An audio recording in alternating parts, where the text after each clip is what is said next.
Hello बच्चों, चलिए प्रश्न को देखते हैं। प्रश्न है, निम्न समस्याओं में रैखिक समीकरणों की युग्म बनाइए और उनके हल विलोपन विधि से ज्ञात कीजिए। समस्या दी गई है, मीना 2000 रुपए निकालने के लिए एक बैंक गई।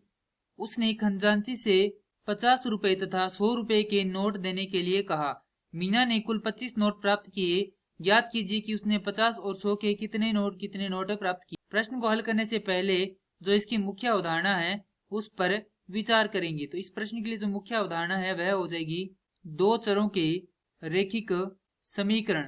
तो वे समीकरण जो ax योग by योग c बराबर 0 के रूप में हो, दो चरों के रैखिक समीकरण कहलाते हैं। अब जो समस्या दी गई उसमें दिया गया 2000 रुपए है कुल, और उसने खजांची से 50 तथा 100 के नोट देने के लिए कहा। तो मान लेते हैं, माना 50 के या 50 रुपए के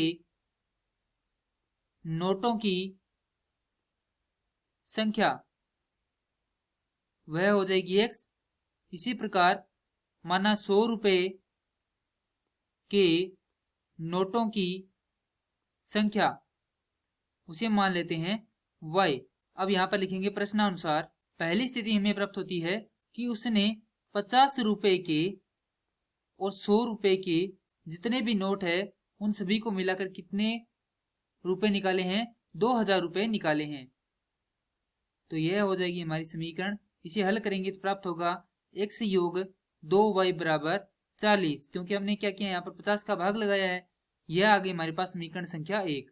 अब दूसरी स्थिति है, मीना ने कुल 25 नोट प्राप्त किया था। जो 50 के नोट हैं और जो 100 के नोट हैं उन्हें मिलाकर उसने कुल 25 नोट प्राप्त किए। तो यह आ गई समीकरण संख्या 2। अब इन्हें क्या करना है? हल करना है विलोपन विधि से। तो यहाँ पर शब्द दिया गया है विलोपन। विलोपन का अर्थ होता है गायब, अर्थात दोनों समीकरणों में से किसी एक चर को गायब करके दूसरे चर का मान निकालना क्या कहलाती है? विलोपन विधि कहलाती है। तो चलिए, यहाँ पर हमारे पास समीकरण 1 व समीकरण 2 है। तो यदि हम यहाँ से देखें x को गायब करना हो तो केवल यहाँ से हम सीधे ही समीकरण 1 में से समीकरण 2 को घटा देंगे, तो यहाँ से x हट जाएगा।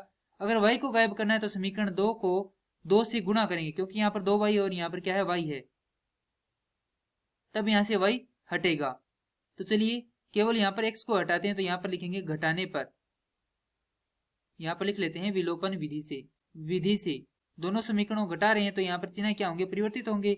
यह ऋणात्मक, यह भी ऋणात्मक, और यह भी क्या होगा? ऋणात्मक, क्योंकि चिन्ह क्या हो जाते हैं? विपरीत हो जाते हैं। जो धनात्मक का है वह ऋणात्मक का, और जो ऋणात्मक का है वह धनात्मक का बन जाता है। अब चलिए, यहाँ से x हट जाएगा। 2y में से एक y घटाएंगे तो हमारे पास बचेगा y। 40 में से 25 घटाएंगे तो हमारे पास आ जाएगा 15, अर्थात जो y है उसका मान हमारे पास आ गया 15। 100 रुपए के नोटों की संख्या है हमारे पास आ गई 15। अब यह y का मान किसी भी एक समीकरण में रखकर हम x का मान निकाल सकते हैं। तो समीकरण 2 से, यहाँ पर लिखेंगे समीकरण 2 से, समीकरण 2 हमारे पास है x योग y बराबर 25।